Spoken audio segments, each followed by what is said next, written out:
তুমি ছাড়া তো আমার আর কেউ নাই। আল্লাহ গো, তুমি যদি মাফ না করো কে আমাকে মাফ করবে?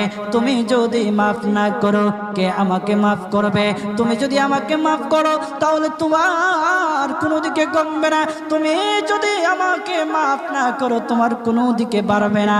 আল্লাহ গো, তুমি আমাকে মাফ করে দাও। সারাটা জীবন অন্যায় কাজ করেছি, সারাটা জীবন নাফরমানি করেছি, আমার কাছে কালেমার দাওয়াত কম আসে নাই, আমার কাছে কালেমার দাওয়াত কম আসে নাই, আমাকে লোকেরা কম বোঝায় নাই। ওগো আল্লাহ, তুমি আমাকে মাফ করে দাও।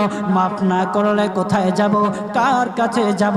বাবা যখন মারে তখন মার কাছে আশ্রয় নেওয়া যায়, মা যখন প্রহার করে তখন বাবার কাছে আশ্রয় নেওয়া যায়, বাবা মা যখন প্রহার করে তখন দুনিয়ার কারো না কারো কাছে আশ্রয় নেওয়া যায়।